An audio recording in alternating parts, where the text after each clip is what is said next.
Welcome to Dub Life Diaries, the podcast where passion meets the open road. I'm Joe Person, your host and also a lifelong dubber. Buckle up because this ride is just beginning. This podcast is sponsored by Volksmania magazine. Good times, great cars, awesome Volksmaniacs. Visit Volksmania.com to learn more about this class-leading VW magazine. Welcome back to Dub Life Diaries. Now, this episode today is going to be a ton of fun. Most people like cars. Jack Sims, he lives them. While other kids were playing video games, he was learning how machines breathe, how metal moves, how power feels. This isn't just another car guy story today. This is an obsession that turned into a craft that then turned into a reputation. And then a reputation that's turned into a legacy in the making. From busted knuckles to builds that stop people dead in their tracks, Jack Sims represents a generation that didn't wait for permission. You guys know what I'm talking about. We learned, we built, and we showed up. Now, the car world is paying attention. Today, we are talking about the journey. The grind that nobody sees, and what it really takes to turn passion into something that can't be ignored. This is the story behind iJack Sims. The mindset, the movement. This is Dub Life Diaries, and this episode starts right now. What's up, my brother? What's going on? Thank you. I appreciate it. You are welcome. Welcome to the show, man. I want to start this whole thing off by just saying thank you so much for your service to our country. I don't take it lightly. I appreciate my freedom, so thank you for your service. I appreciate it. Thank you. It was my honor. You are very welcome. Also, shout out real quick to a few sponsors, and then I got a couple things I want to say about the hat that's on my head, etc. Volksmania magazine, you guys know how I feel. I feel they're the flyest VW magazine on the face of the planet. Shout out to those guys. It's not just the quality of the pages, the card stock, just the beauty behind this magazine. It's the people, just like it's the people in this community. It's the people. It's Paul Cave and the team that keep everything flowing there, and it's just an amazing experience as a magazine.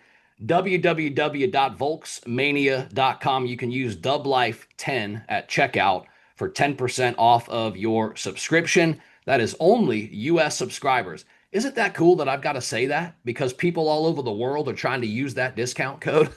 Yes, that's only U.S. subscribers. Also, shout out to Salty Dub. From the beach to the bay, Salty Dub is tearing up the V-Dub scene. Coastal events, swag, merch. The website's popping. We just did V-Dubs on the pier. The video's out. The drone shots are absolutely nuts. What an epic time that was. My hat. Shout out to these guys, NVT, Rod and Custom. I'll tell you this story. It's on my Facebook. You'll probably see the box open page. But again, Claudia and Justin Still, NVT, Rod and Custom, sent me a box last week. I go out on my porch to leave for work one morning, and there's a box on my porch. I'm like, what's this? I look down. I see the return address. I'm like, oh, it's Justin and Claudia, previous podcast guests. They came on the show last year. I open up the box, 2 shirts, about 25 keychains, and 6 hats. How cool of you guys to send me a swag bag, or a swag box, mind you. So thank you guys so much for the swag. You guys check out NVT Rod and Custom. They're out in Texas. Show those guys some love and some support. Also, on my shirt here, you'll see I got a hoodie from the VW Getaway. Robbie Johnson hosts the VW Getaway. This was last week in the Tampa Bay area.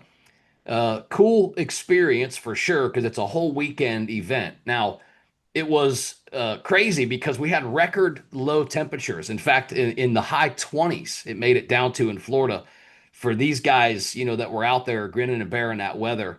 Saw some amazing friends. But when I showed up and I set up my podcast tent, the first thing I noticed was the wind. And I'm like, uh-oh, I don't have any weights for my tent. This thing's going to take sail. And it's going to take off. So shout out to my buddy Gary Miller. You guys might know him as the VW Jawbreaker. He gave me a couple stakes to stake my tent to the ground so it wouldn't go anywhere. But it was only 2. So I noticed it kept kept wanting to lift up and try to take off on me. So shout out also to my buddy Chris White from Riverbank Customs, Pell City, Alabama, who provided me with the rest of the stake so I could secure the tent to the ground and make sure it didn't blow into somebody else's, super awesome ride or blow into their investment. But anyway, I'm done shouting out everybody. Back to you, my brother. Back to you. Awesome. Awesome. Thank you for having me. Appreciate Oh, it. it's my pleasure, man. All right, let's go back to, Okay. I guess, the yellow bug, right? This was 1986. This is kind of where Yeah. the story started for me with your vast, unbelievably vast journey. But let's start it here. Tell me why you couldn't drive this car. Okay. So my I was 16 years old, didn't have a driver's license. Uh, my father bought me a yellow Volkswagen Beetle, uh, and he parked it in the apartment complex parking lot. So as I'm going to school and coming home, I see it. I can't drive it, but I have the keys, and I would go in it, sit in it, start it up, but didn't move it because I didn't know how to drive a stick. And like I said, I didn't have a driver's license, and I had a driver's permit, but not a driver's license. So it was kind of heartbreaking because I wanted to drive it, but I didn't have anybody teach me how to drive that was available to teach me how to drive a stick. So that's kind of where I was with that, and I spent the time looking in VW Trends magazines, Hot VW magazines, and I came up with all of this stuff I wanted to do to the car, but just couldn't do it. So, do you think that because you couldn't drive it and maybe fantasized about driving it, do you think that that might have made the maybe the passion a little bit stronger for, what could have been? Absolutely, absolutely, because during that era, there was I was focused on the Mulholland look, Yeah. the wide fenders with the running boards, the wide running boards, and I was going for that. And then in my mind, I was like, "Oh, this would look nice with that whale tail, right? With the Mulholland look." So for some reason, that just kept. I had that image in my head of yellow. This is what it's going to look like, and everything. And then just turning those pages and VW Trends and Hot VWs was just was driving that, and to have it, and I can see the potential of what it could be. So that's how that played out. So you learned how to drive a stick finally, right? I guess Yes, on a different car. This was a, yes, a Super Beetle, right? yes. Describe that This was describe that experience for me. okay. So my dad had this 1974 Super Beetle that was Fiat green, and he called her Miss Piggy. Um, and I don't know why, because anytime I think of Miss Piggy, I think of pink, and it didn't have anything pink on the car. Right, right, right. But just a Super Beetle has that balloon look, I guess. I don't know. But he taught me how to drive stick, and then he worked on weekdays. He would teach me on a hill. I learned how to shift the gears and everything, and he was one of the only ones that allowed me to take the car. So, but he came with some rules. Okay. So one of his rules, or four of his rules, were keep my car clean, keep gas in the car, don't drive with anybody in her, and pick me up on time from work. And to be grateful for allowing me to take the car, I honored those rules so that I can get the car back the next day, or whatever the case may be. But I drove that car everywhere. And then you finally got your own. And then I finally got my own, and that was that this kind of went into when I moved to California and went to high school in Gardena, California. And then my aunt and uncle, they got me a white 72 Volkswagen Beetle, and I drove that car to and from work and school. Standard. Standard, yes, standard. That was my first car. My first car, or sorry, my first Volkswagen. I was also 16, and it was a 72 standard. It was an auto clutch. So Oh, I didn't have the I already knew how to drive a stick, but I oh, didn't have that same experience like you where I had to sit and fantasize, right? I was able to take that thing out and run it everywhere. I mean, I was driving down south, to we used to surf, me and my buddies, and then I would drive to the East Coast, and I remember my buddies used to be like, "Are you crazy, man? You're gonna drive that old piece of junk to, and I'm like, what?" And then these guys would get in it, and we would drive to the East Coast, and it turned into the car that could, because it just never quit, man. But yeah, yeah, yeah. so this was '89, right? This was 89, and this was my senior year in high school, Okay, and I was so busy. you started getting into maybe some of the car shows and stuff at that time too, right? Just after that, because Oh, what was crazy was the whole time I was in California, I never went to any Volkswagen shows. I whoa. was too busy. Because think about this: I got up, I went to high school, right? Drove to high school. As soon as I would get out of high school, I would be going to Target to work, and I was working at Target, and then like as many hours as I could, I would get off, late shift, go home, study. So that was my routine, and I didn't really know at this time in 1988, 89, I didn't even know anything about Volkswagen shows yet Okay. until I got back to the East Coast. That was the first one was Bug Out, right? The first one was Bug Out. Yes. Let's talk about that. Tell me what that felt like for you to experience, because we all know what these shows feel like these days, right? Yes. But what did that feel Yeah. like as a young man to, I don't know, experience that for your first time? So my first time, and I remember it today. So it was, and at this time I had a 1973 standard Volkswagen Beetle, Okay. not custom, just regular Volkswagen Beetle, um, Stock. stock, Yes, sir. right? And my friends who Scott and Dan Kasner, it was just the three of us that would just cruise around in Volkswagens. They were like, "Oh, we're gonna go to a Volkswagen show," and I'm like, "What? A Volkswagen show?" And they're like, "Yeah, it's just all Volkswagens." So I saved up my I saved up my money, and I just I kind of was skeptical at first, but then they're like, "Oh, it's in Virginia, and it's going to take a few hours to get there."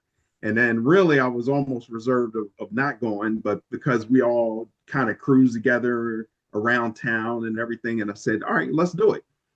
And we drove I-95 from Westchester, Pennsylvania, all the way to Manassas, Virginia. During the trip, we stopped at a rest stop called Maryland House Travels Plaza. It's like a rest stop on the I-95. When we pulled up in there, there was a lot of other Volkswagens just sitting there waiting.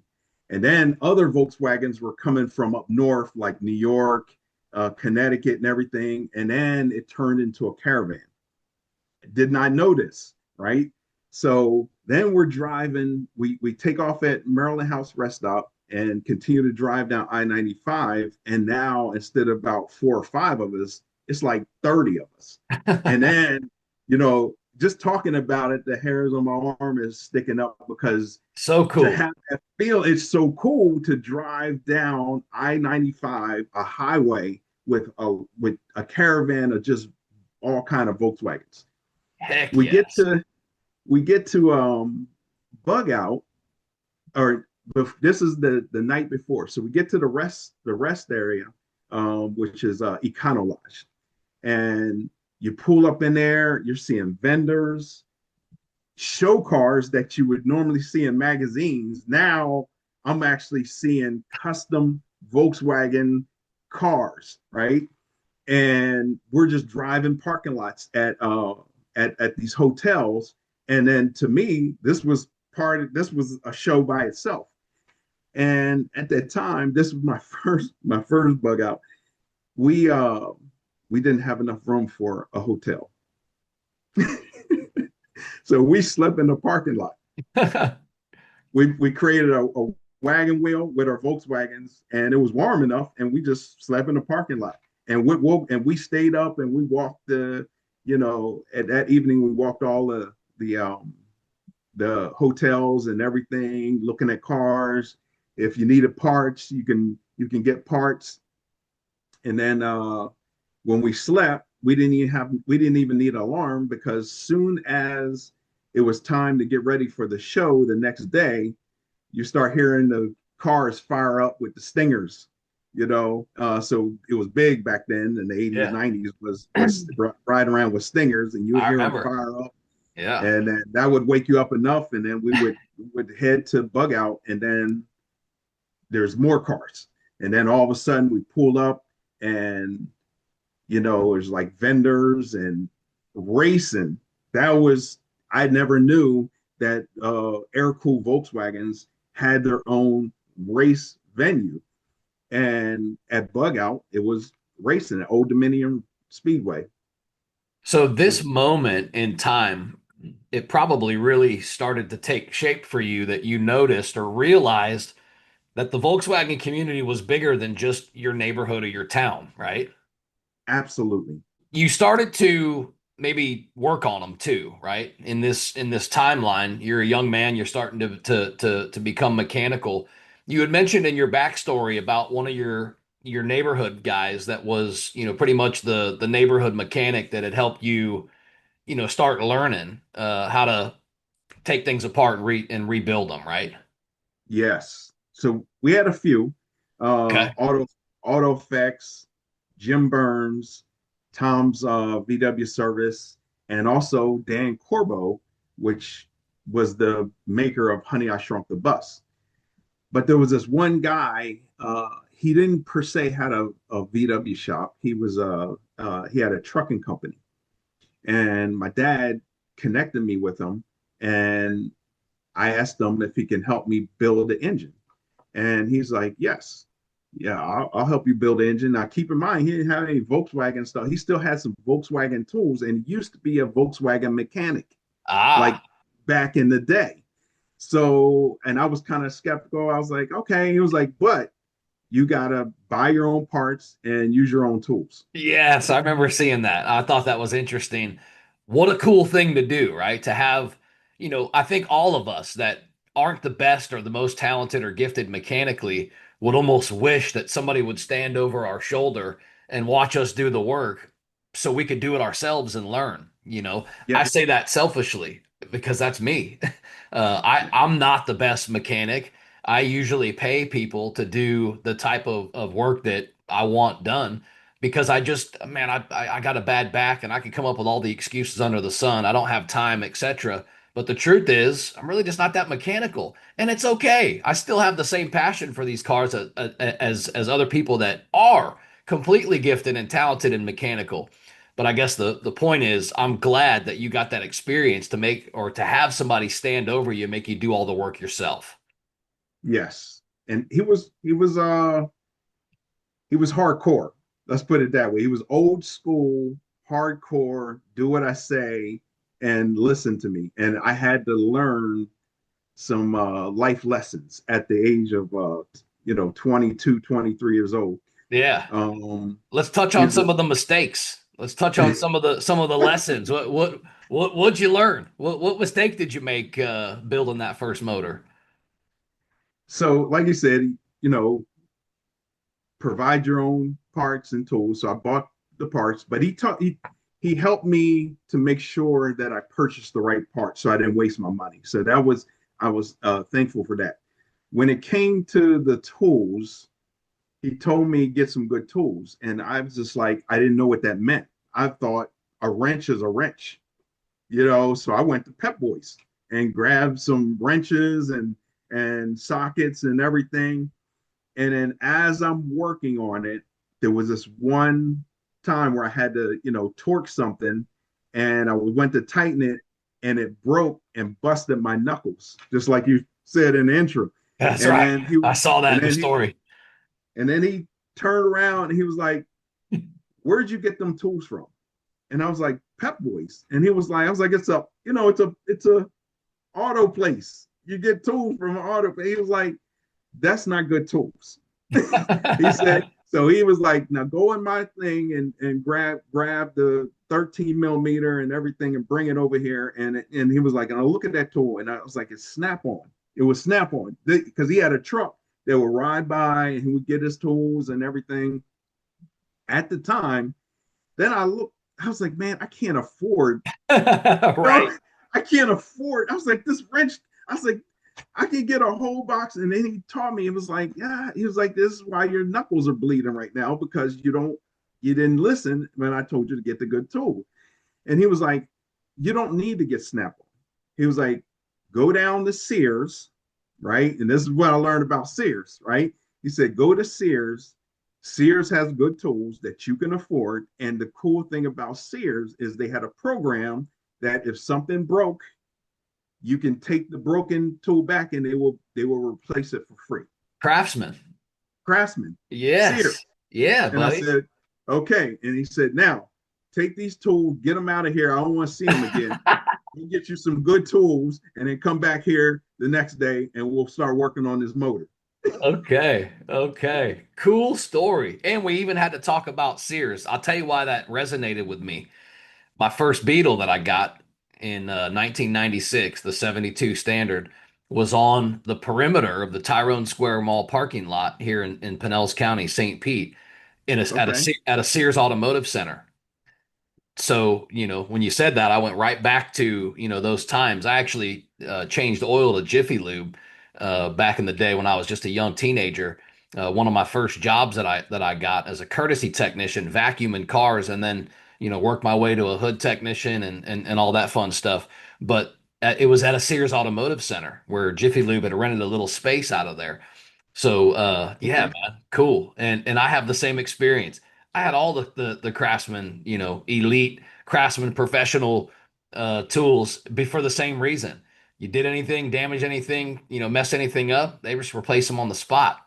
How Absolutely. cool? Yeah, how cool was that? Fast forward a little bit, I got into marine mechanics and I ended up going to school for marine mechanics, which was fun in itself. But when I got hired at the first boat yard that I worked at, just rigging, just hanging outboard motors and etc.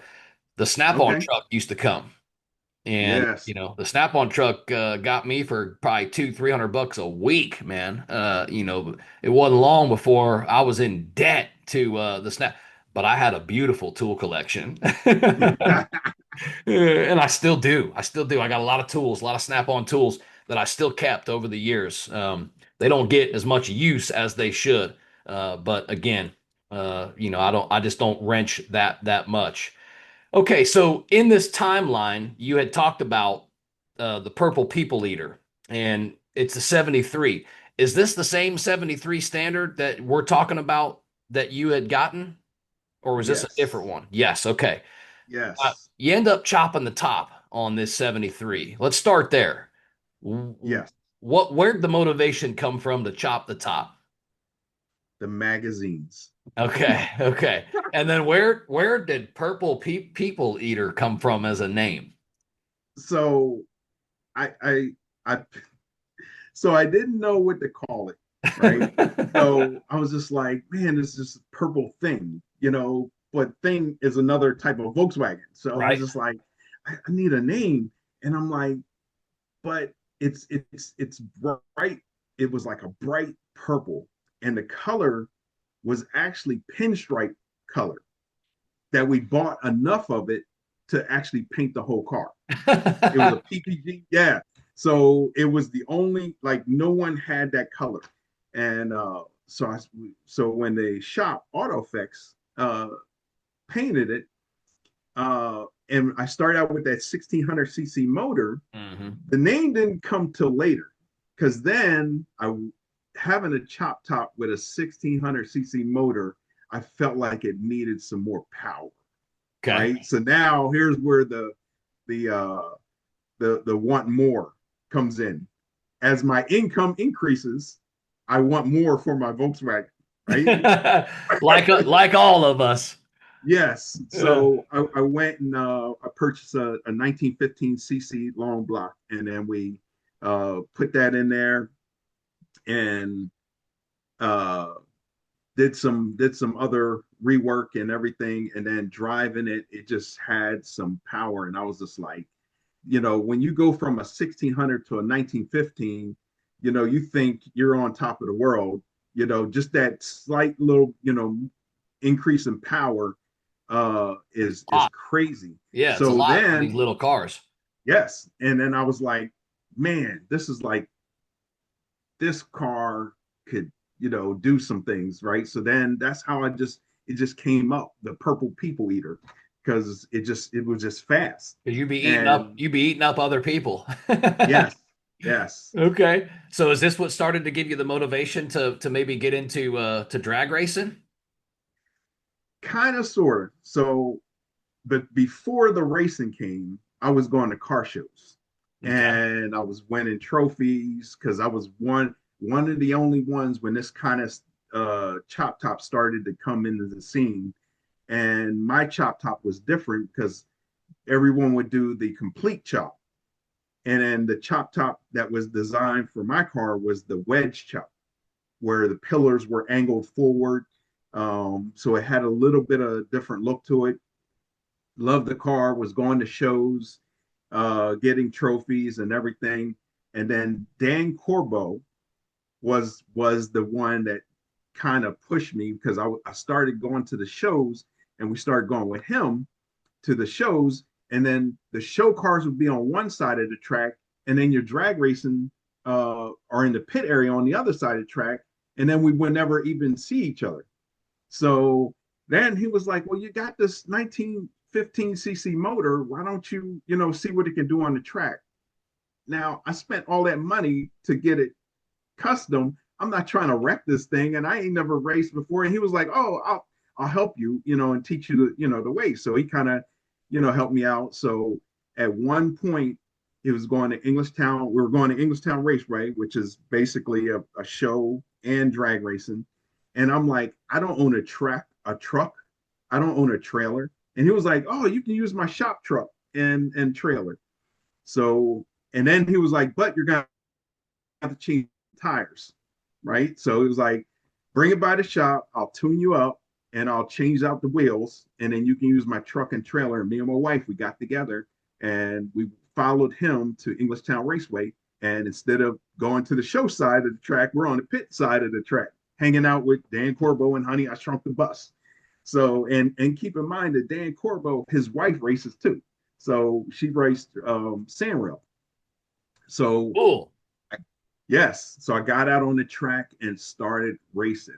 And then my wife was my number one supporter. And what was crazy was as I'm racing, I'm so focused on when to take off, when to shift gears, everything that he taught me. And I don't even know if I won, right? Because when you're wearing a helmet, you can't see the other car, and I'm not looking in the rearview mirror. I'm not looking to That's see. right. I'm listening to the motor and shifting, and then on the return lane, my wife is jumping up and down. She was like, "You won! You won! Get back in line! Get back in line!" And I'm like, "What? Oh, okay." And then that just kept happening. And Kept then winning. say again, Kept winning. I kept winning. I Cool. kept winning. Yes. And then at one time I went up against Dan Corbo's wife, right? And that's the picture that I sent you. I went up against her and I beat her. Yeah. Yo. So the cool and what's great about this story is I won the entire race for my class, um, and I've never raced since then. So technically, I'm undefeated. Hey, he's Undefeated. Why didn't you want to maybe go back? There were some. I'm more into the show side, right? Okay. And I just wanted to see what the car would do. Okay. That's So fair. I got the slips and everything. So now when I go to the show, I can show the slips also. That not only do I show with this car, I actually know what this motor can do as far Yeah. as racing. Yeah. So and I showed the times and everything in on the show area.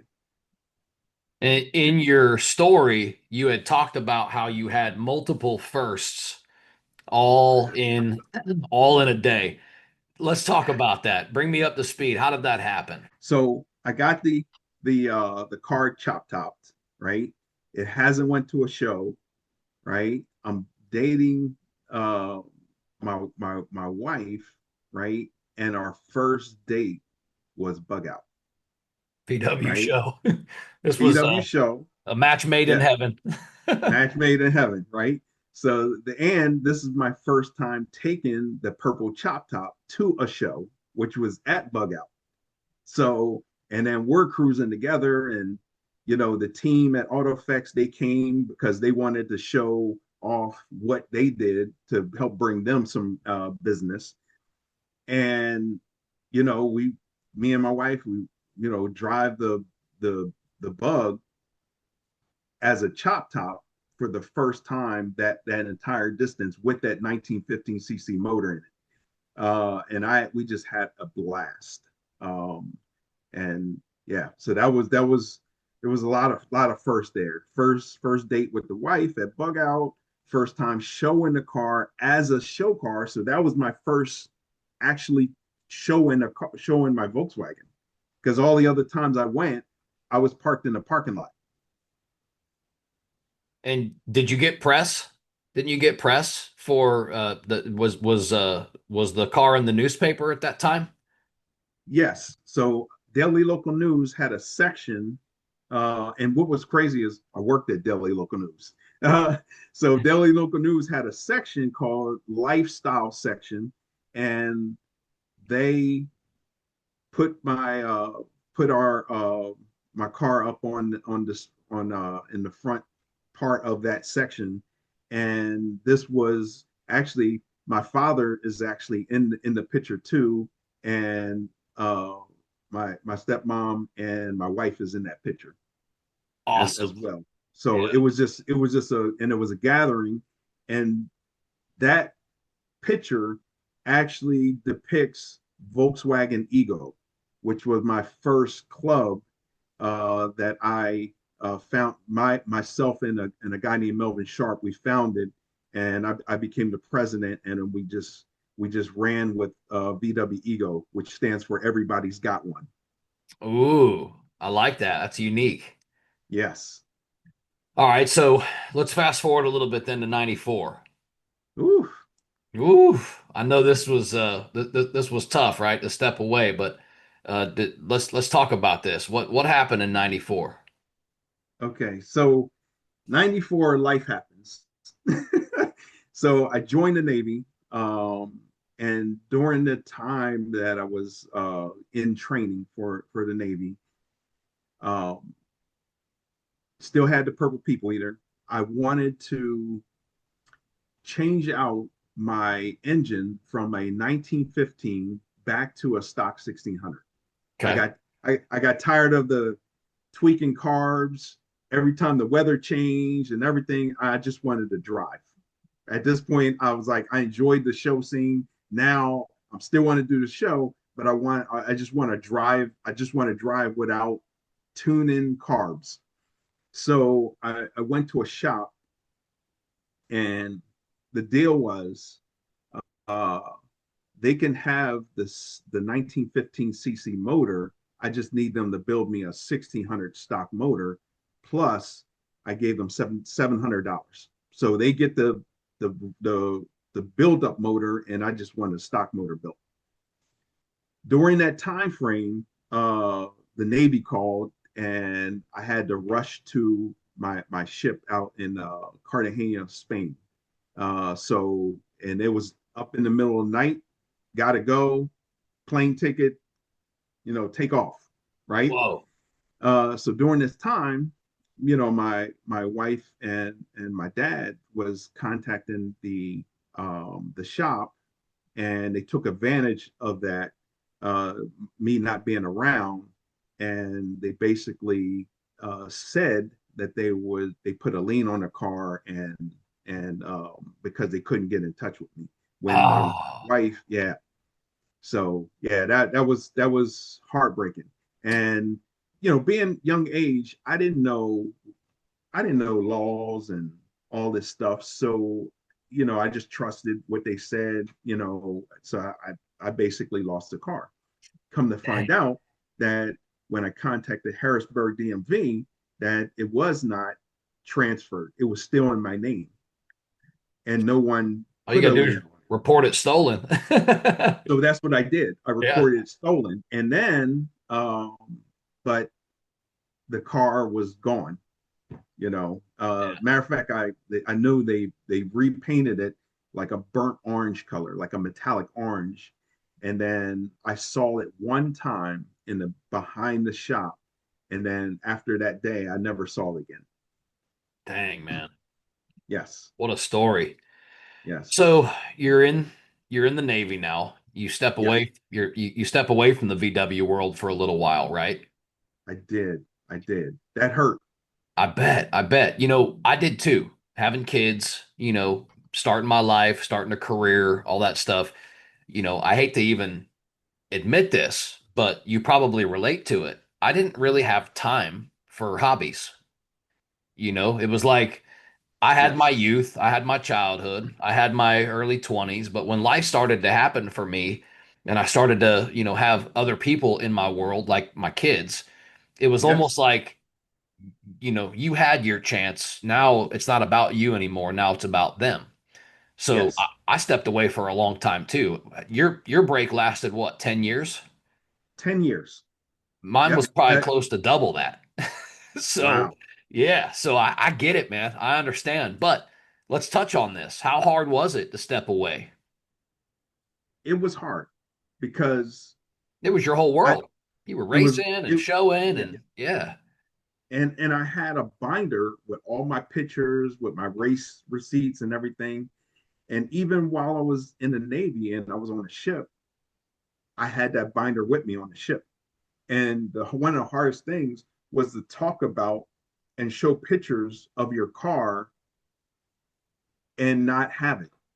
Mm, yeah. So Dang, it man. was just, It was and like then beyond the feeling is like beyond the one that got away because exactly, it was circumstantial, you know what I mean? So, yeah, dang. exactly.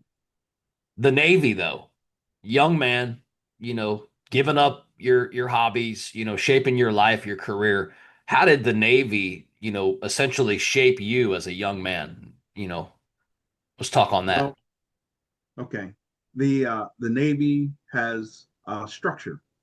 So, and keep in mind, I came in the Navy at the age of 24. I didn't join at 18. So, and I'm coming into the Navy at the bottom level uh, at already, mid 24 with a family, right? So, um, and the Navy provides structure in your life that, do as I say, not as I do, all this kind of stuff. So you follow guidance, you follow rules and everything, because at the end of the day, the military is about, protecting, serving, and war.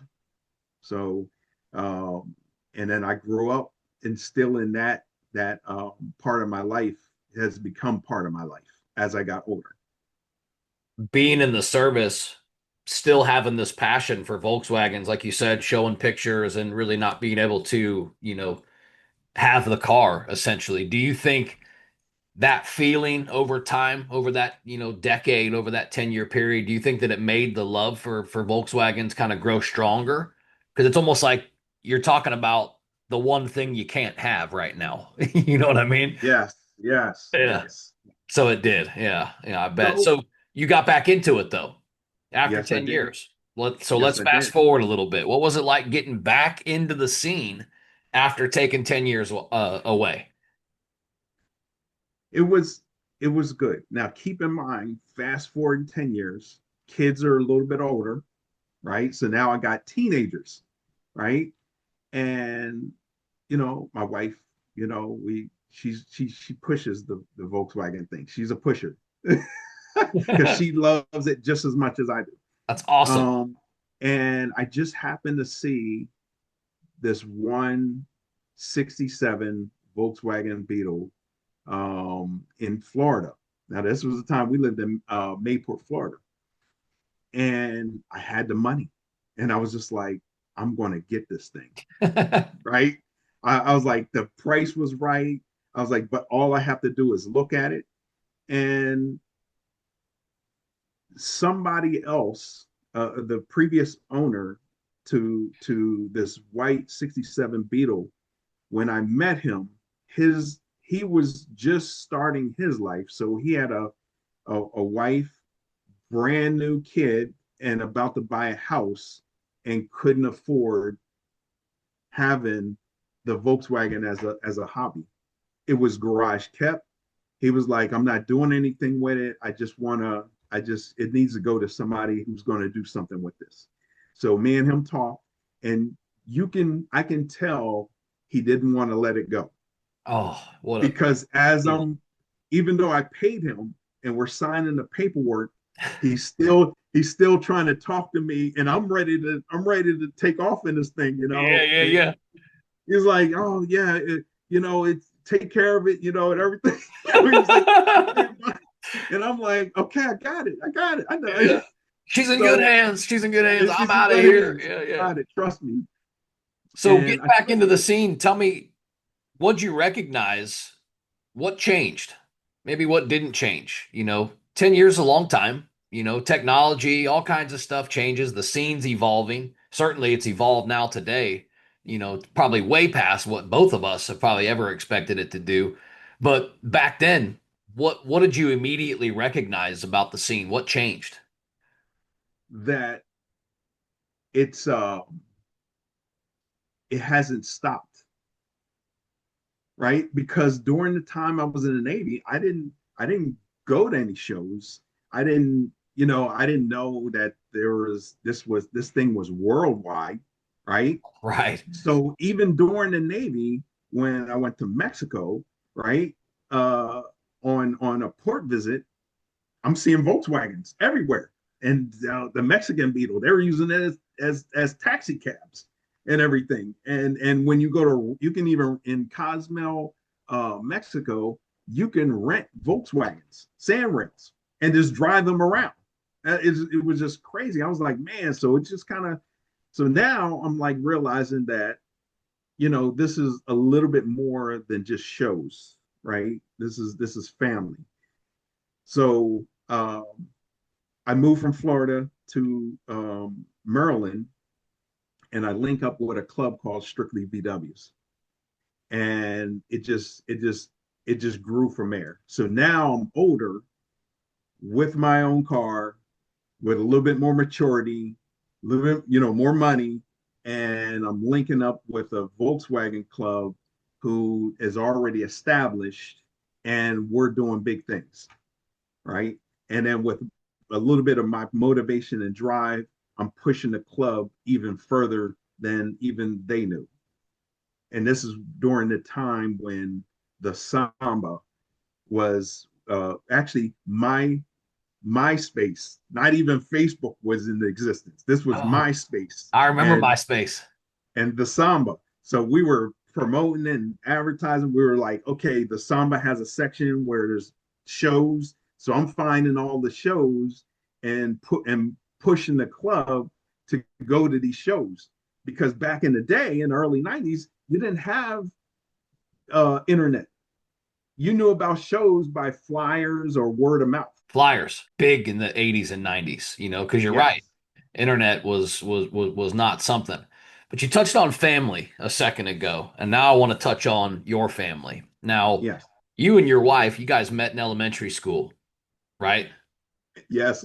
How cool, right? It's like a basketball diaries story, because you guys are literally elementary school kind of sweethearts, and then You obviously have evolved into a life together.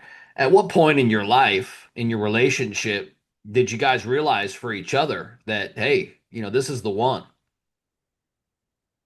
That was it was just we just connected right away, right? We went, like I said, we went to bug out. You guys are the You same know, age. Clearly, you're in school we are together. Or were you we in are this. different were you in different grades? No, we're in the Okay. same grade. And Yeah, here's yeah, what's yeah. crazy. Okay. Not Yeah. only did we go to the same elementary school in a town called Coatesville, Pennsylvania, we moved to Westchester, and we went to the same middle school. And she lived across the street from me. Come on, man. Yes, well, There you can't make this up. there are things in life that are meant to be, and Yeah, and there's one of them. that's one of them. And then we next you know we go to bug out together, and next you know we're just in the Volkswagens. Like we are just in the Volkswagens. And So every time you saw me, you saw her. so she clearly knows her stuff. When does she start working on her own cars? Okay, so this is when this is going to be a crazy story, right? Because all these years she was riding with me as a co-pilot, Okay. right? In the Volkswagen. Now she would drive the Volkswagen, my Volkswagens and everything, but it was just she never had her own. So back in 2022, I bought her that blue bug that you see. And I didn't realize the potential she even had. And then I done created she just blew up from there because now she had her own Volkswagen Beetle that she could do whatever she wanted to do, right? So anytime we went out to work on the car, I was like, wait a second, this is your car. Aren't you gonna work on it or anything like that? She was like, yeah, let's do it. And I was like, real. So then I was like, really? And she was like, yeah. And then she would change her clothes. And next you know, she's under the car turning the wrench, and she changed out her own exhaust. She changed her shifter because she wanted the mama shifter.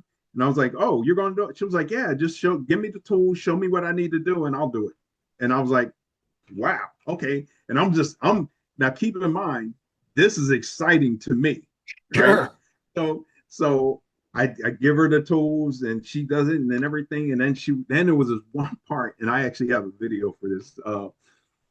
She says her clutch cable breaks, right? And she was like, something's wrong with my clutch. And I go up underneath, and you can tell that the splines from the cable are frayed and coming out. And I'm like, you need a new clutch cable.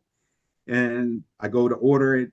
It comes in, and I'm like, okay, you're gonna replace your own clutch cable, right? She was like, yeah, yeah. So I'm like, okay. I said, this is a little bit different, because you got to get all up under the seat and everything, and get to the pedal. So, and she did it, and she did her own clutch cable. She fed it through the tube and everything. Her hands was all greasy and everything. And I'm like, that's my wife right there. That's my Yeah. wife right there. So there may be some listening to this episode that don't know your wife, that don't know her name, that don't know her accolades or accomplishments. Let's tell them who she is. Okay. So my wife is VolkyChica, right? And she has her own Facebook page, right? With 66,000 followers, y'all. Yes, yes. And we're talking and worldwide, Oh, right? clearly, Clearly yes. worldwide. Yeah. Yes. And I got a story with that too. Now I started all events and show before she started VolkyChica. And one day we were at a Volkswagen show the night before. We're at a hotel parking lot, and across the parking lot at the hotel, somebody yells out VolkyChica. And I'm like, what is going on? I'm like, she was like, who is that? I was like, I don't know. They're calling you. Right. So, and then I was like, man, and that's when I realized I was like, man, you famous.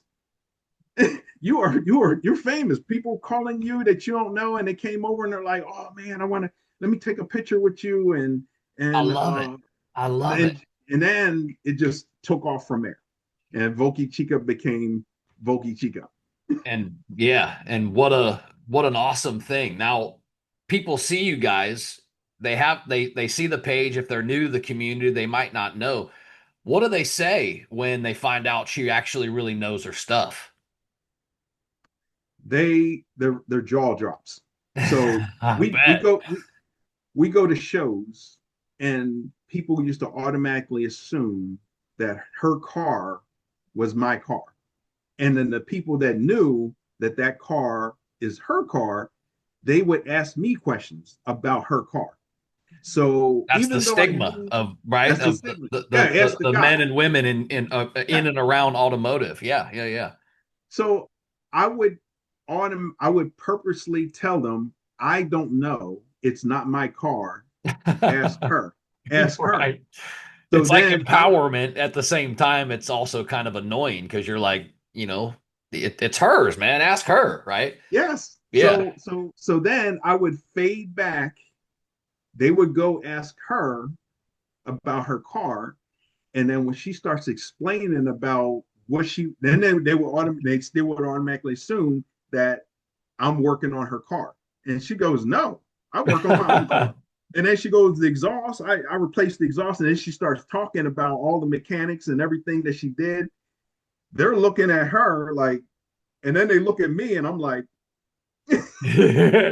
Now, yeah, so is it true now that you're more or less her assistant when you guys go to the shows? yes, Yes. yes. Yeah. So I So sit cool. back, and I enjoy it. I I enjoy bet, man. I being bet I her would too. assistant because I just see where everyone just basically there's times where she had a line of people So wanting to talk to cool. her. So, Yes. I've had Annie VW. You probably seen her, wrenching. She's got a ton of followers as well. Interesting conversation to have, with her because same thing. Her whole vibe was kind of, hey, when females are in this and they want to work on their own cars and stuff, like you need to let them. Like quit trying to take the tools out of their hands, etc. Yes. And Yes. what a gem she is to the VW community. And obviously, has a massive following online now as well. I think there's something special about that, but I want to hear that from you. What makes VolkyChica so special to the VW world? She is keep in mind that she's a Navy wife. We're a family of 5 children. We have 11 grandkids, Oh, right? Yes. awesome.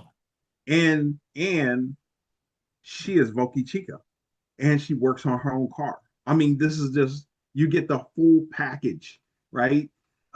Most couples either their spouse is into it or they're not into it, Right. right? At all. So I and totally then get that.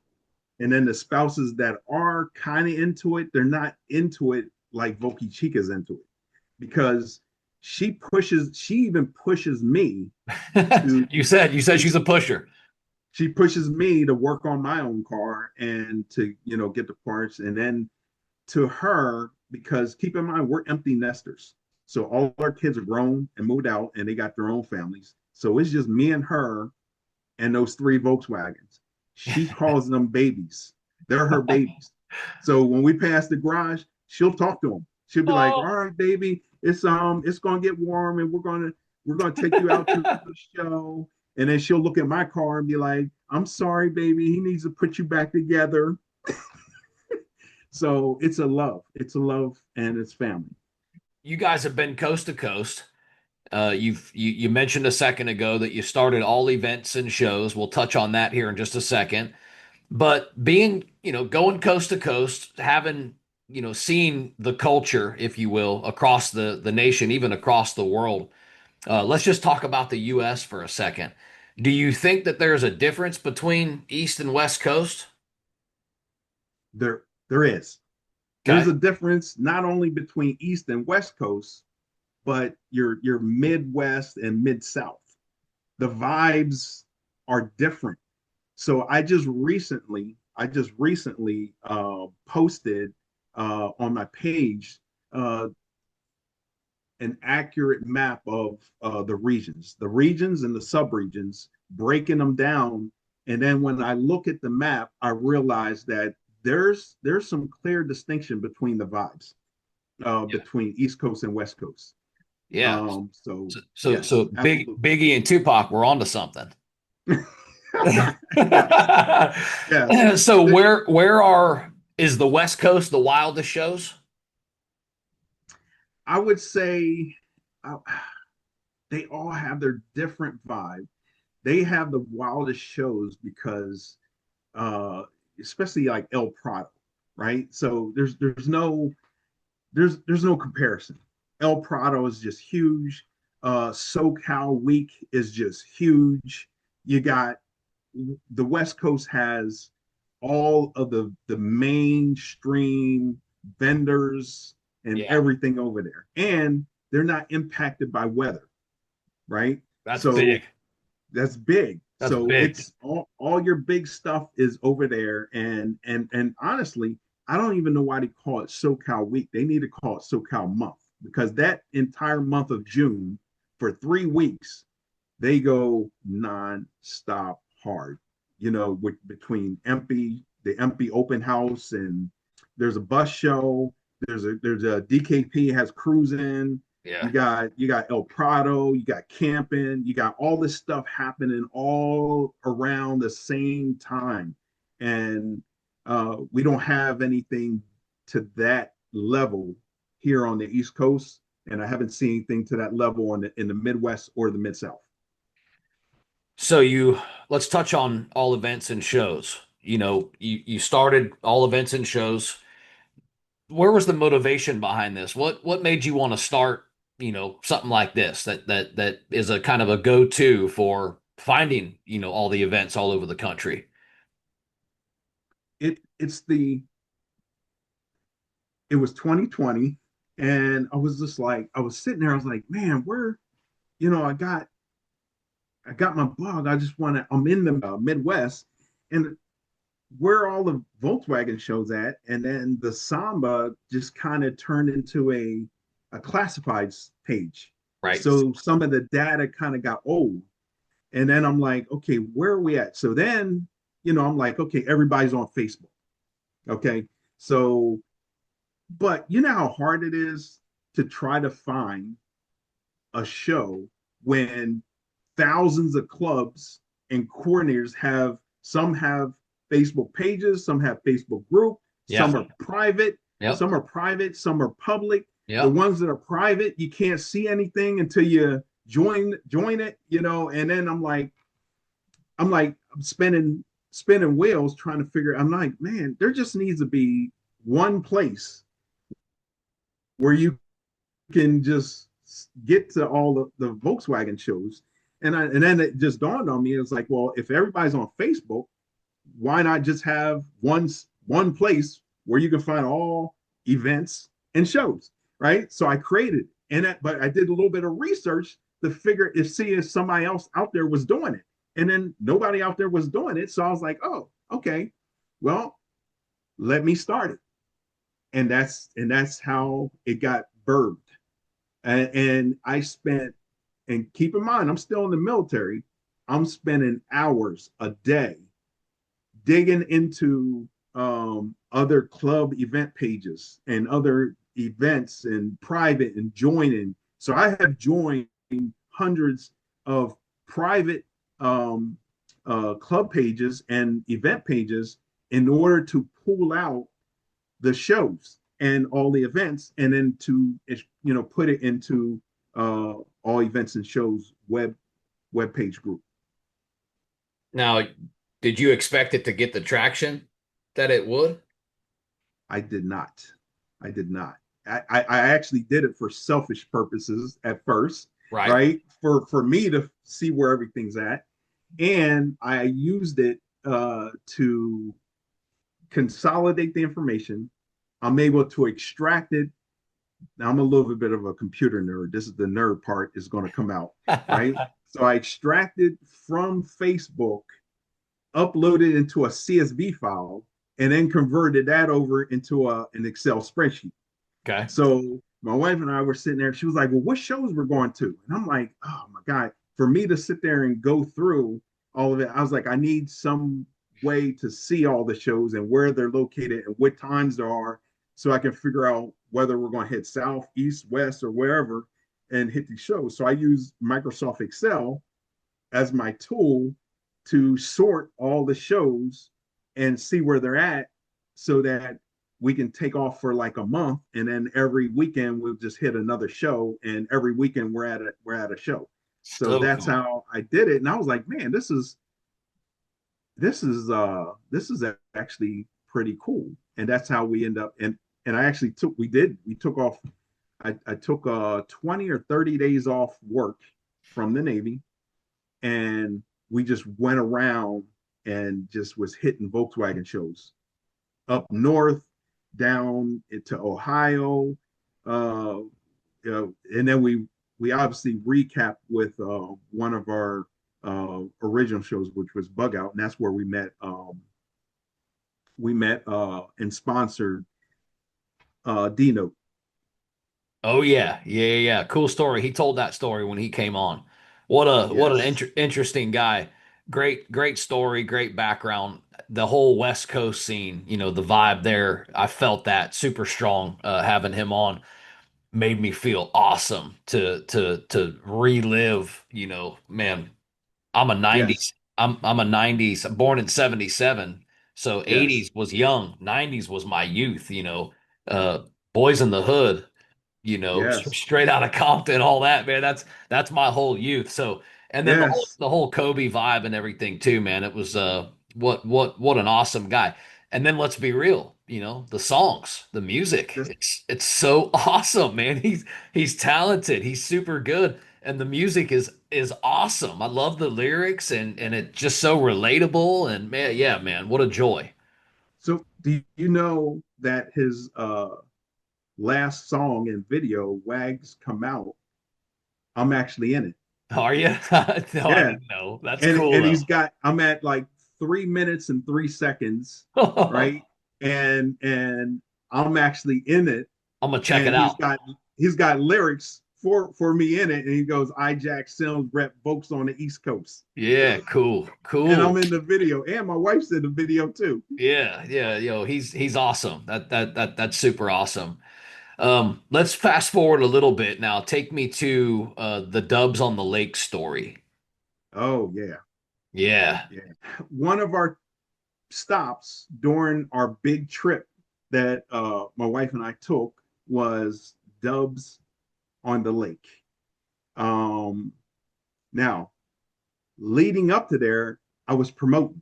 I was pushing, promoting for all the shows and pushing, promoting. We get to Dubs at the Lake, and the event coordinator was only expecting about 100 to 175 cars.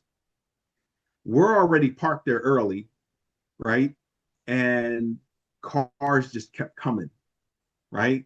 And then I can see him. I'm trying to meet him and have a conversation with the event coordinator, and he's just so overwhelmed because he wasn't expecting the amount of cars to show up that actually showed up, and it was like over 300. I think Wow. the final count for registration was 317, Dang, and they just kept coming. that's So special. during the show, keep in mind you gotta manage parking spaces too for all these cars that are coming, That's right. and he was able to do it. He tightened it up and was able to do it. So once while the cars were getting out there parking and everything, my wife is one of my one of my number one supporters because anytime she talks to anybody, even though she's VolkyChica and people want to see her, she always mentions all VW events and shows, right? So when she walks around, business cards that had the logo on it. And she was going around just talking to people and saying, "Hey, have you, if you want to know where all the shows are, here's my husband has a Facebook page called All Events and Shows." And then what we found out that there was a lot of people, that's how they knew about that show, Very was cool. through my webpage, right? So direct impact that Direct impact. yeah, yeah. Yes. So then they're like, "Oh, I'm already on it.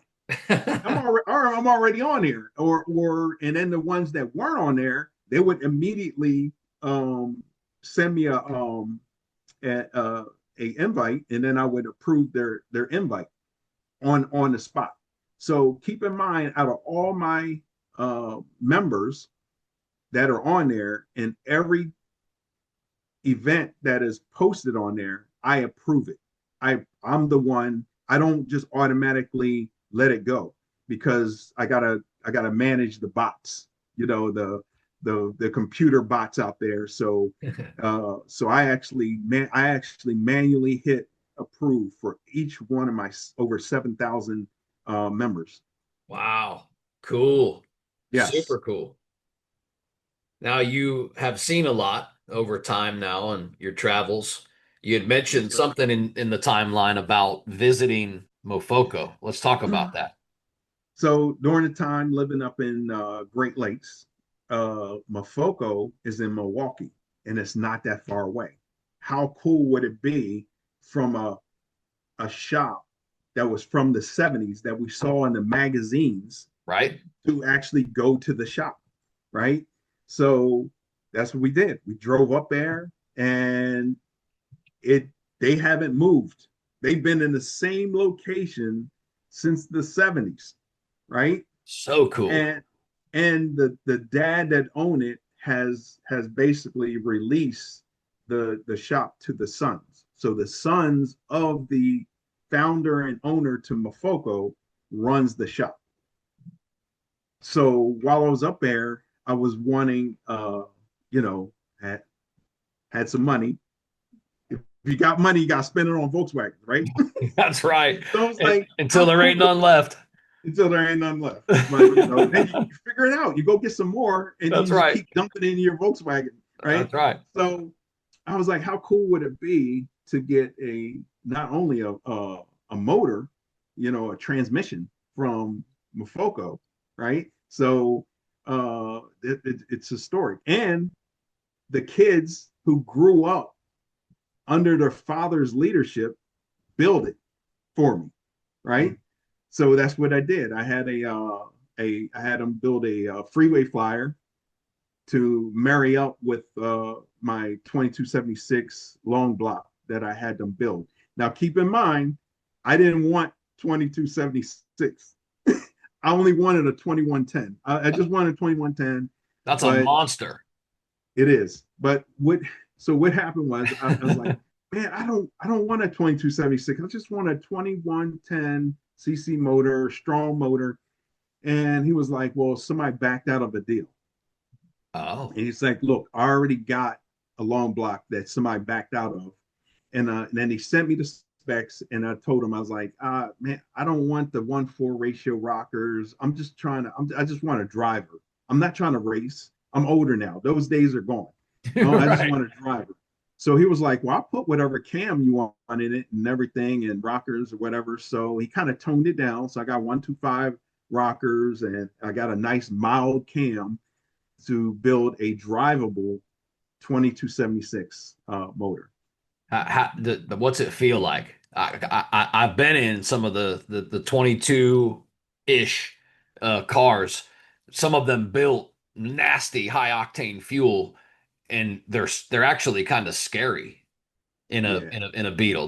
They're fast, fast. How's yours feel? Didn't even drive it yet.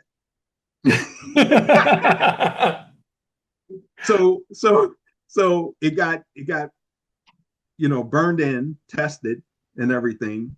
I got the motor. Now this is going to be a crazy story because it's going to lead back to bug out.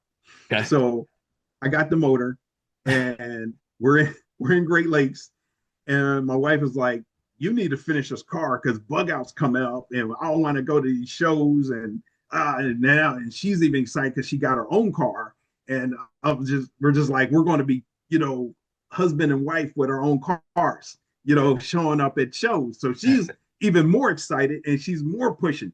So I'm like, oh, I got to get this 2276 in here. So I had to take out the 1915 and I moved the engine tin over and everything, and I put the 2276 motor in. I got it fired up, and we're like probably a week to 2 weeks away from doing our 20 to 30-day Volkswagen tour, and something wasn't right. I think the flywheel was scraping the inside of the transmission, right? And I needed to, hone it out a little bit. Something just wasn't right. And I was like, and I remember that evening. This is how crazy this is. And I'm sitting there and she was like, what's going on? And I was like, I'm not going to take my bug, the red one that you see, the red one that you see up there. I was like, I'm not going to take my bug. We'll just take your bug and we'll still go to shows, but we'll take your bug and I'll just support you. And she goes, no, you're taking your bug. She was like, I don't want to go by myself. I'm like, I'm going with you. We're just gonna, debut your bug. She said, no. Then she says, what do we have to do to get this car ready? And I'm like, what do we mean by we? And she goes, yes. I was like, oh, you gonna be down here working on my motor with me? She was like, Wow. yeah. She said, yeah. Cool. And I said, okay, what do I have to do? I have to take this 2276 back out. And I said, the fastest way for me to do this without trying to make this work with the 2276 is to move everything back over and put the 1915 back in it. And she goes, okay, I'll be back. She goes and changes and comes back and she was like, all right, so what we doing? Let's get it. Yeah. And I'm Let's like, go. we're really going to do this, right? So, and we were on a timeline. Within 24 to 48 hours, I had that motor out, apart, put the 1915 back in, put it in, fired it up, and we loaded up in the trailer. And the following week, we were gone. Super cool. That's what kind of wife I got. Yeah, man. Right? That's awesome. Now, this is I another was giving up. this will lead to even more coolness right here. And I'm sure some of our listeners will relate to this, but you had also mentioned that throughout some of your time, you told a story about how you brought car parts, even a transmission, into your house to work on them, and you had said that my wife let me bring. I kind of laughed at that, but explain that to me. What was that like? I guess working on a transmission inside the house, and I think you even mentioned rebuilding carburetors on your kitchen island. Yes. Okay. So I'm gonna preface it with this. My wife is germaphobe OCD. Okay. Right? So she is very clean. She don't like dirt. She don't like smelling, fuel, oil, That all that that stuff. that gives even more to when you say that she goes and gets changed and she gets dirty, right? That's like it shows Yes, even more passion. yes. So it first started with the transmission, right? And I said, look, now keep in mind we on the East Coast, so it gets cold, and I'm renting a house at this time. I don't own a house. I don't have a garage, right? So I'm like, even if I work in the trailer, if it's 20 degrees outside, it's 20 degrees inside the trailer. And you can only sustain that for so long, right? Right. So I was like, well, I need to work on my shift the transmission over, because if I'm going to put the 2276 motor in that Mafoco built, I might as well put the transmission that I paid for to go with it in it. Sure. So she was like, well, what does it take? I was like, well, we've been, it was spring, summer. We were going places. We're moving, and now it's winter's coming up. And she was like, I was like, hey, I say I can do it, but I need to do it inside the house. She was like, well, then do it. Just as long as we ain't got oil all over. I said, no, it's the oil's drained, the grease and oil is all drained out of it. We're not talking about the old one, we're talking about the new one. And she was like, okay. She was like, do we need to put, plastic down or anything like that? I said, I'll just go in the other room, the other bedroom, and I'll set it up. And guess what? I set it up and I manhandled the transmission up, and I took the axles and everything off my old transmission and was cleaning them, painting the axle tubes and cleaning everything up. And before I would bring it across the threshold inside the house. So I was taken upstairs, and right next to it was the bed in the other room, and I had a big screen TV, and I was sitting there watching TV, watching football, and turning a wrench and inside the house in nice warmth, right? And making sure that I didn't do anything that was greasy or oil or anything like that. So I built it up all the way out to the drums, and then I carried it downstairs and then put it in the back of the truck and finished putting everything back together from that point on. But I did the axle tubes, the axles, all the shims and everything from inside the house. So cool. And then we got to the carbs, Yes. right? This is And she the was the like, kitchen. the kitchen, right? So I was like, all right, I got to rejet the car. We got to rebuild the cars, jet the carbs and everything. So she was like, well, let's do it. And I was like, okay. So I was like, I want to do it inside the house. And she was like, all right, well, let's do it. Let's get. I say, all right. So I said, you know what, this would be a good time for me to take these carbs apart and then kind of teach her what each part does inside the carbs. Very cool. So yeah, and that's what we did. There was no gas in it or anything like that. So we put a towel down on the island, and she had one carburetor, I had the other carburetor. And as I took each part off and each jet off, I explained her what each one was and what it was supposed to do, and how each one, your idle jet, is your, up to a certain RPM range, 2,000, 3,000 RPMs. And then the main jet takes over from that point on. And I showed her each area and where the float is. And we did everything. And then Cool. when I was showing her, I had her put it together. And then she put it together. And I said, okay, we need, 0.50 idle jets. So I had my whole kit with all my different, idle jets, and I would give it to her. And of course, we're older now, so we have to, take a picture and zoom in, because trying to look at that stamp on the idle jet is kind of hard to see. So, and I was like, yeah, just push it on and everything. And then I watched her as she did, and then she kind of understood now how carburetors work. Very cool and awesome of Yes. you guys to have, again, that type of understanding, that type of commitment, that type of relationship. You mentioned moving. Now, this is another cool part to this story. You had said in 2025 she picked a house that was big enough for Volkswagen gatherings, and now maybe even a shop, right? What do you guys anticipate? You moved, you have a new house. What's going to happen with this? What do you picture happening on? I think you said that there's land now. Yes. Yes. Yes. Talk to me about that. So here's what's crazy about, now keep in mind, she picked the house. I didn't pick the house, right? Smart man.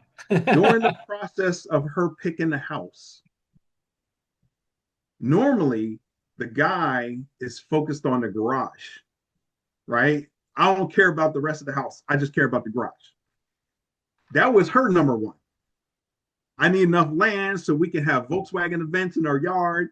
We need a bigger garage so you can do all your stuff that you want to do in the garage, and then the house. so so yes, and that's how that went. So that was part of the criteria, and I just let her pick whatever.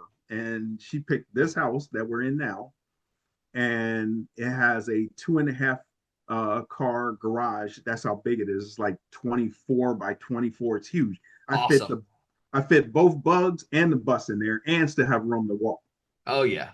I Yeah. saw that. I So saw this meme on Facebook. It's probably circulated everywhere, but it shows like, the ultimate, like, dream house for, they say for most men. For you guys, it would be for most men and women. But but yes. but here's what's cool. It shows this little tiny ass house, and then it Yes. shows this giant shop in the background, right? Yeah.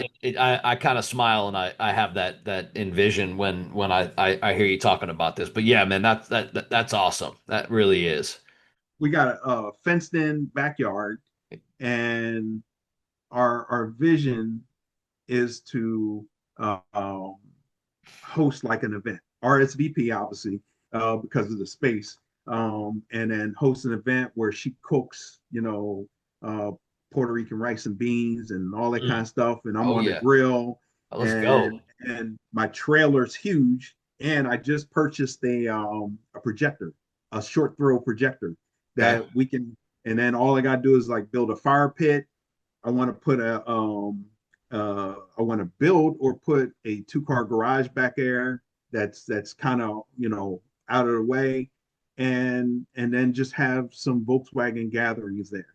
And this inspiration came from during um, D Note's second trip to the East Coast that I had him come out, and this was for a show called V Dubs by the Bay in Perryville, Maryland, which is hosted by Strictly VWs.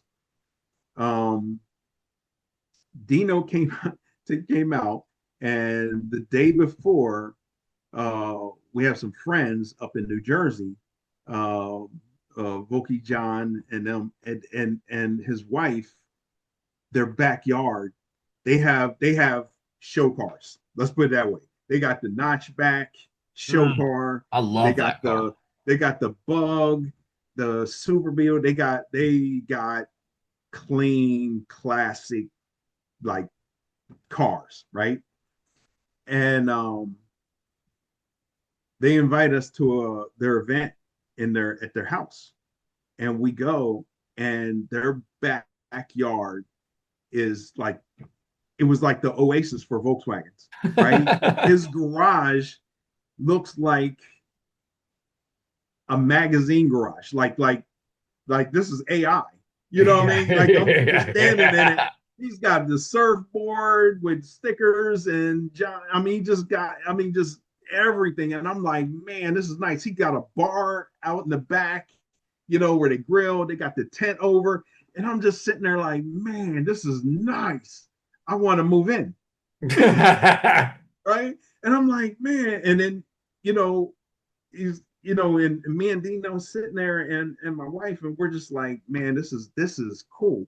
So when we bought this house, I reached out to John and his wife and was like, I want to do what y'all got you guys are doing now, but we got the property, we got the house. Now I just need to do the buildings and everything for the backyard and start hosting. So hopefully maybe this summer, and then I want to probably try to do it maybe once a month or something like that.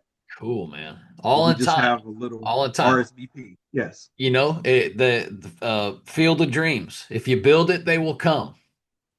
there you go. Yeah, yeah. So I want to touch on this part because I thought this was really cool to see as well. You had mentioned that your sons, they own VWs now. Yes, Talk yes. talk talk to me about that. Do you think that you guys rubbed off on them? Was that a natural thing, or was this, something where you maybe helped them acquire these cars, or like paint that picture for me? So they are. I we didn't push. Okay. We didn't push it. Okay, that's kind of where I When was you going with it. when you grow, I guess, grow around it, and you Mhm. see how happy um it makes other people feel. It's just something about Volkswagens that draws you in. All you need is a little bit, right? You I ain't don't wrong. care. I don't care if it's your first time driving one. That might be the trigger, or your first time going to a show. That might be the trigger. Yeah, yeah, yeah, But yeah. along the way of growing up around it, they've made their own decisions, and they just love Volkswagens. I mean, it's just something that we've always done, but we've never pushed it on them, and they've ended up with their own Volkswagens. Now, So none of cool. them own air cooled; they own water cooled Okay. Volkswagens, but So it's it's still next generation, right? that's the next generation. So I got a son, 17 now. Tried to take his driver's license test in my wife's 71 Carmen Ghia. The horn didn't work, so he couldn't test in it that day. So he Uh, he, he took her Audi instead. Got his driver's license. He's now that was 16. He's now 17. He's got this boat, this flats boat called a Gee New. It's got a little 15 horsepower two stroke on it that runs like 20, 25 miles an hour. Cool boat, but it's okay, cold. It's cold around here right now, and I'm going somewhere with this story.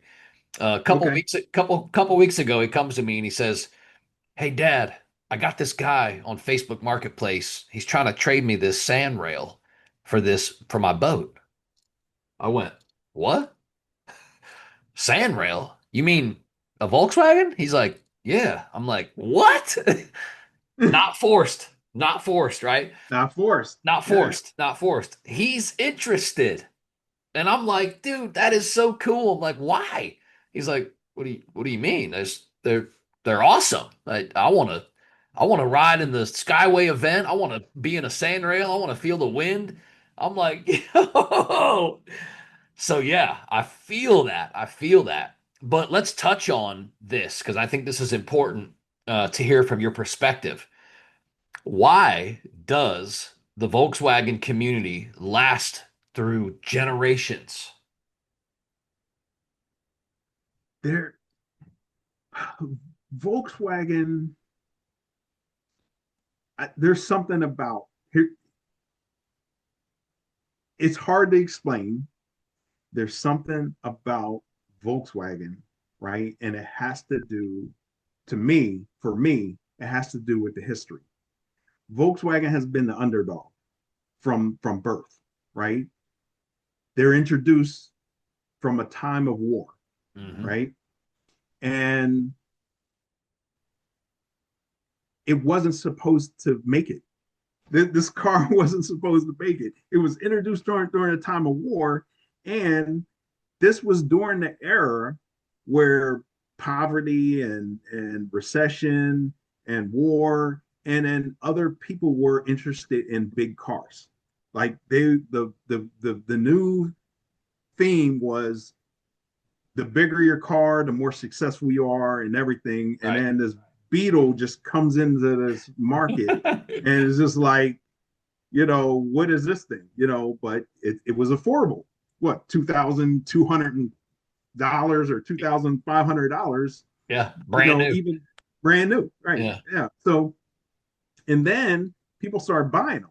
And then they were just cars to be used for a lot of different reasons. Everybody had their own reason why they had the car, whether it was a work vehicle, whether it was going to college or whatever. And then even overseas, Volkswagen got pushed out in all these countries, right? And they became taxi cabs, work vehicles, just all kind of stuff. Yeah. And then German engineering, whatever they did, that vehicle lasted. And it's always crazy how you can take a bug out of the backyard of some woods or whatever. If that crank turns, right, all you got to do is put some oil in, drain the oil, put some oil in it, put a 12-volt battery and get some fire and crank that thing right up. Ain't And that if you something? get that spark plug going, she'll run, right? She ain't gonna run perfect, but she'll run. Yeah. And what other kind of car out there? I mean, because you got cars like the Geostorm. You ain't never gonna see a Geostorm ever, probably in your life. Somebody probably has one, but never. No, they And they they just go to the they crusher. They're going to crush it. Yeah, Yeah. but even though people drive around and you don't see the Volkswagens, they're they're being taken care of and put away, you know, and they come out when need to. So we take care of the cars. And this has a lot to do with the movie Herbie, right? There's something about that car's energy that pulls you in. Hmm. And once you start, you can't stop. I And feel it it. just makes you I get happy. it. It just makes you happy. Yeah. You can have we've been to antique car shows, right? People that spent hundreds, $200,000 on 1934 Ford Coupe or whatever, Yeah. Hot rod type. Yeah. rods and everything. Yeah. But you get a couple Beetles pulling up, everybody's heads turning You because said it it. resonates with it. No matter what, it resonates with them, and everybody has a story. Even Yes. if even if they don't own one now, they can remember. Oh man, my dad used to have one. We used to go everywhere in it. Or I used to have one back in the day for college. I drove that thing everywhere. You know, everybody has a story. That's right there what you said. Not only does the car just look happy, regardless of it's a split window or a bay window or a thing or a beetle or a super beetle, it just looks like it's smiling and it's happy. Even when the bumper's a little jacked up front, it just looks like my smile, a little crooked. Yeah. It's all good, right? It's Yes. so cool. But again, that was the whole motivation for me behind this podcast was because everybody has a story. Well, when you actually are in this scene and you start listening to these stories, brother, they are deep. And like you said, man, people have some of their most influential life moments, first girlfriends, you know, the first relationships, just the crazy stuff that happens when you're young and you're excited and you're a kid and they're centered around these cars. And I'm like, man, we got to capture these. Someone's got to capture these stories. So Absolutely. yeah, man, so Absolutely. so awesome to hear and great way to describe it. All right, I got some rapid fire style questions. All right, these are questions that demand a fast response, but if you got, if a story comes of these, so be it. But rapid fire, you ready for them? Yes. All right. You got some experience here. So this first one I'm interested in. Best sounding VW motor is The 2276, but it has to have the A1 exhaust. It has to have okay. the A1 exhaust because Tiger does that exhaust is I don't know what he does, but the A1 exhaust has to be attached to the motor Okay. and straight cut gears. Okay. Carb or EFI? Carb, Carb carb, all day. carb. Yes, there's something about tuning a carburetor, and learning. Matter of fact, just last month, uh, my son and I rebuilt a 44 Weber, and then we're just sitting at the table and just rebuilding it and just having father son talk. Amazing. That's like as a father, that's like the ultimate dream is that your child is going to have interest in some of the same things and hobbies that you have interest in. And when it happens, it's just like, it's like music to the soul. It truly is. Yeah, yes, So for the Beetle, split window or oval? both. Yeah, of The course. doesn't matter. Both split Why window pick one? oval. Okay. Yeah, pick one. Yeah, Uh, cow look or patina? I gotta go patina. I Yeah. don't, And you what's know, cool, me and Dino talked about this a little bit. It's like patina wasn't popular, when I was younger. You'd look at a car that was patina and you'd be like, oh no, that thing needs a paint job, right? yeah, yes, Right? So it's cool to see how that's evolved. Now, the rust, the patina, the faded paint, that'll get celebrated now and even clear coated and super shine, right? They clear coat over the patina now. So yeah, cool. So Okay, I gotta give a plug on the patina though. let's go. Here's what I notice when I go to the shows, Okay, right? There needs to be a patina class. we I got them at can't ours. there's some shows that your patinas, right?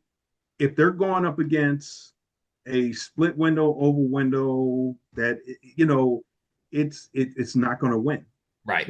right? Even though the car is the favorite or whatever, they've created their own genre, right? And there's more of them, and it's sad that especially when you get into your shows that only do whatever top whatever number, top 20, top 25, best this. There's got to be a best patina because that's the other side of the spectrum that people are spending money and hard earned and busting knuckles and getting their elbows dirty. And I some agree. of those patinas, just the look, right? You got to dig a little bit deeper. So there needs to be maybe at the shows the judging for them because it's a different set of eyes. Is it because most people are looking best paint job, they're Right. looking for no swirls and no cracks or anything like that. And then how's a patina to even compete with that? The patina, it may take more work to get that thing to look like that than Right. it does to slap a paint job on. It's speaking of, they're even taking the paint jobs these days with airbrush and they're airbrushing it to look like patina, you know? Yes, So yeah, yes, we at all our shows, my buddy Alan and I do through Salty Dub, we have a patina class because we agree with you and we feel the same way. The patina needs to be celebrated for sure. yes. All right, how about this one? East Coast scene or West Coast scene?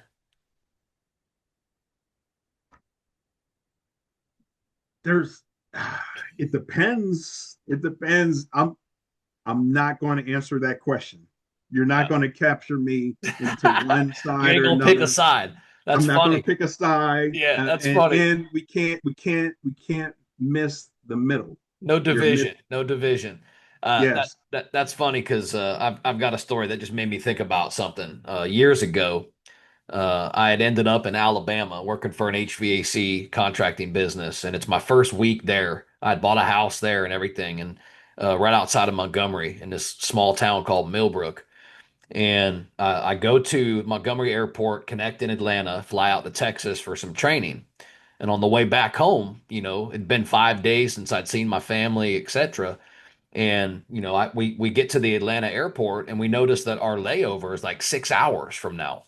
But there's another plane that leaves in like 3 hours and it goes to Montgomery. So I go up to the stand and I'm like, hey, I haven't seen my kids. I got 5 kids. I ain't seen them in days. And, I see this other plane. Like, I know these tickets aren't transferable, but what do I got to do to get, me and my buddy here I'm traveling with? What do I got to do to get us on this plane? She goes, oh, that's an easy question, easy answer. You, Alabama or you Auburn? I'm like, huh? She's like, yeah, Alabama or Auburn. I'm like, well, she said Alabama first, so maybe she is an Alabama fan, right? So I say, Alabama. She goes, wrong answer. Plane's full. And guess what? I didn't get on that plane.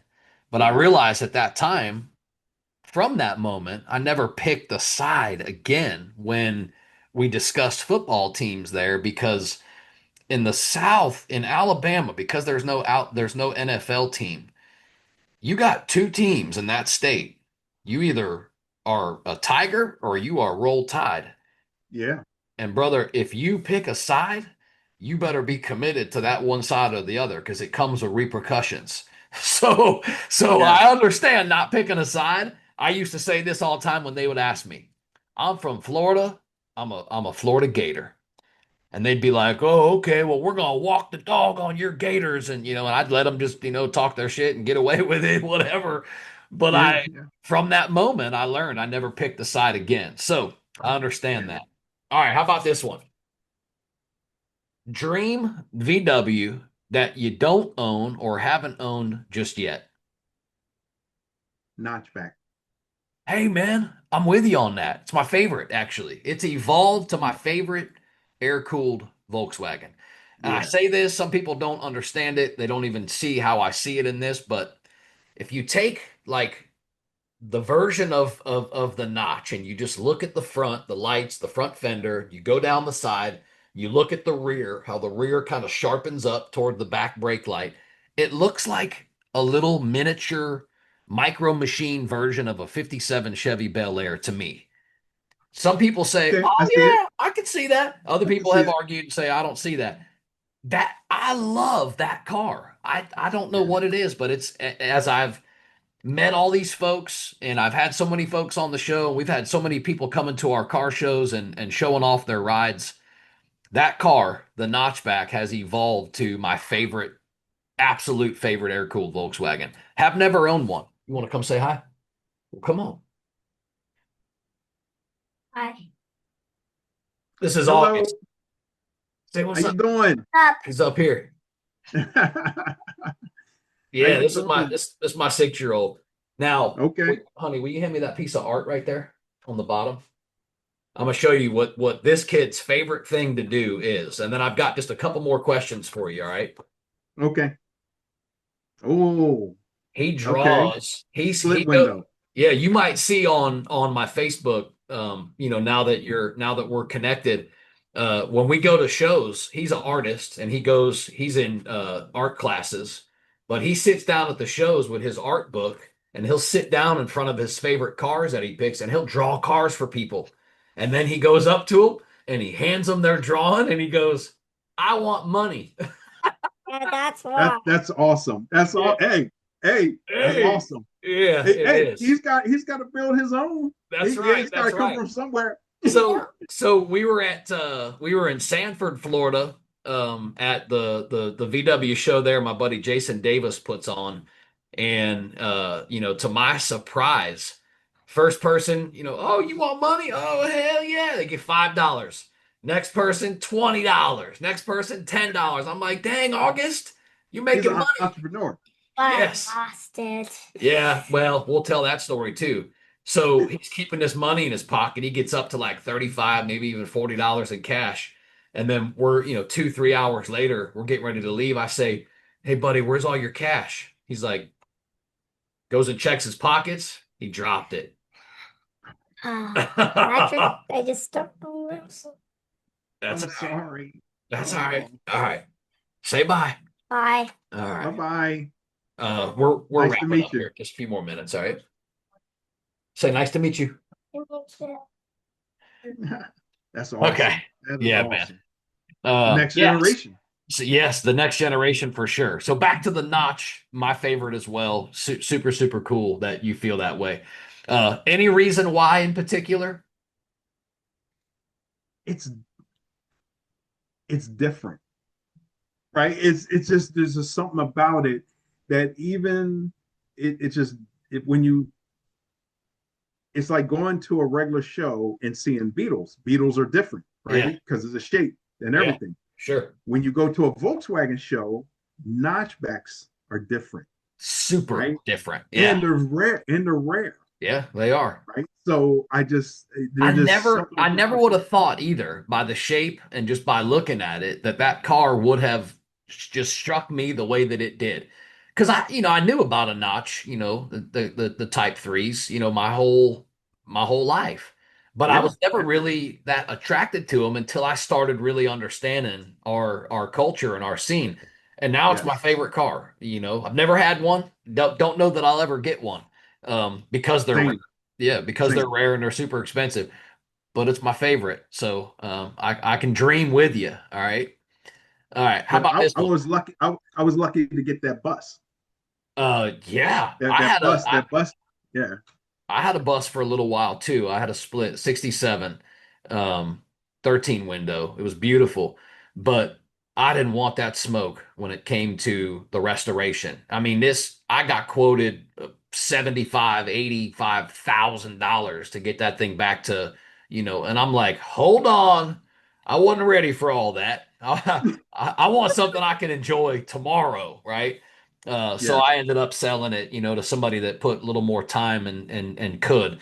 You know, when a metal fabricator or something like that buys an old bus like that that's completely gone and needs all new floors and a new front and it's they don't see it as the same thing I did. I'm not that talented with metalwork, etc. So I couldn't do it, right? But Yeah. the guy that bought it off me, he did and he could, and yeah, I'll leave it there. All right, how about this one? Favorite show that you've attended? About to get you Can't in do it, trouble. man. About to get you in trouble again. You're trying to get me in trouble, and I can't do it. Right. So all the shows, to me, all the shows are great because it's about the camaraderie and the people, right?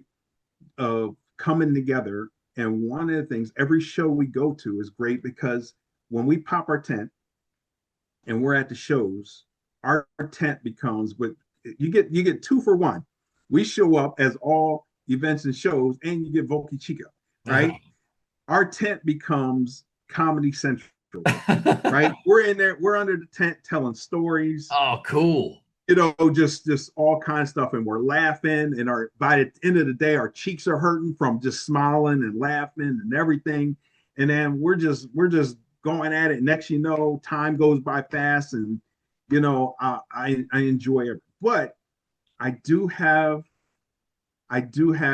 some crazy. I have to interject with this one.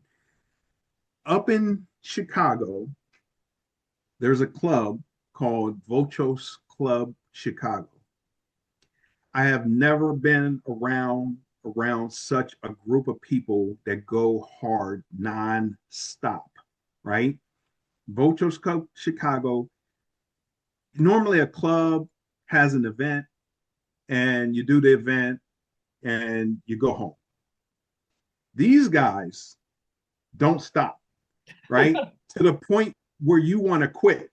I'm like, they are wearing me out, right? Because they invite us to an event, and it might start at 9 o'clock in the morning, meet up, whatever, do a cruise, and then we end up in this area where we block off the streets. I've never. This is some crazy stuff. Block streets off, and the cops don't say anything. They're okay with it, blocking Wow. streets off, and Volkswagens are just coming, right? And this ain't even an event with a name. This is just them getting together Chilling. and doing their thing. Yeah, They got crazy. the grill going, making tacos nonstop. People Ooh. are bringing, people are bringing meat. People are bringing cerveza, Coronas and everything, and just constantly going. Dessert, bread, everything, just constantly going. Then, while the music's playing, a van shows up in the middle of the day, just when you think, okay, it's at the end of the day. A band unloads, a live band unloads their truck and set up and then start playing and jamming the music. A live band. Super cool. And then you're like, That's my vibe. you're looking, I'm looking at my wife. I'm like, man, I'm getting it's tired. it's getting it's getting late. And they're like, no. And the club president, Ellie, he's just like, no, we still got other stuff. We got another band coming, or we got this coming. They even have a lot. They even have one time they had a bull, like one of those riding bulls, and just in the middle of just, I was just like, I said, Ellie, I gotta go, man. But these guys are wearing. They're like, no, we're going to go on a ride. We're going to cruise, and I'm like, okay. So next thing you know, late at night, we're cruising the city of Chicago Ooh. with the backlights, and then we Ooh. park, and it's 9, 8, 9, 10 o'clock at night. We've been going hard for 12 hours, Dang, man. right? And then we park, and they open up the doors and play the music out of one of the Volkswagen buses, and the cops are coming by, and we're parked in an area where it says no parking, bus only, right? No parking, bus only. cops are coming by, taking selfies, taking pictures, and we're taking a whole area, right? And I'm like, this is cool. But you guys are wearing me out, right? I'm getting older now. I'm like, it's time to take a nap or something, you know. But the Vultures Club of Chicago, even though it's not it wasn't a show, but they go hard. And here's the other thing too. They don't stop in the winter. Ooh, They that is continue. cold up there They too. don't care. They don't care. They continue to go hard in the winter, even when Okay. it's snowing outside. They're Dang. like, yeah, we're still doing it. We're meeting up at this parking lot, and we're bringing the bus with the tacos and there. And I'm like, Ellie, it's negative 24 degrees outside. Oh man, just bundle up. Come on, let's go. I'm like, okay, and yeah, All right, so they might hold the title for they the most go hard culture. yes, yes, All right, I got two questions. These are to be answered with one word. All right, okay, one word to describe VolkyChica. unique, Unique. I'll take it. All right, one word to describe the VW community. family, Yeah, okay. I like it. I dig it. If yes, if Volkswagens as we know it, if they disappeared tomorrow, what would you personally miss the most? the camaraderie in the family, just the whole vibe. I, Yeah. I I wouldn't even know what my hobby would be because Yeah. this is it. This is what I do. This is life for Yeah. me, Yeah. right? So this is like if someone smokes cigarettes, they like smoking cigarettes and makes them feel good. This what makes me feel good. Yeah. I Yeah, feel it. I feel it. And I'm right here with you. I'd miss that most the as well. The people, the yeah, culture, yeah, the way they make me feel, the way the car makes me feel, the way the culture makes me feel. So I'm right yeah. here with you. You can't drive a bug and not smile. It's No, impossible. You you're can't right. be driving your bug You're with not a wrong. frown or anger. No, You're smiling. I had my buddy out of Colorado, Grant Aslan. He came on the podcast a while back, and he said anytime he's feeling blue, all he's got to do is go hop in his Beetle and take a ride around the block. And he said, within 2, 3, 4 minutes, he's got a smile on his face. And that's a wrap for this episode of Dub Life Diaries. Thanks for riding along with us and diving into these incredible stories of the people in the dubs that drive their dreams. If you love today's episode, don't forget to subscribe or hit that follow button so you never miss an adventure. Do you have a story to tell or know somebody else who's living the dub life? Awesome! Reach out to us. You can find us on all socials at Dub Life Diaries or shoot me an email. I'm not hard to find. dublifediaries@gmail.com. Until next time, keep the engines humming and the wheels turning and always follow the road that inspires you. This is Joe Person. I'm signing off. I'll catch you on the next ride.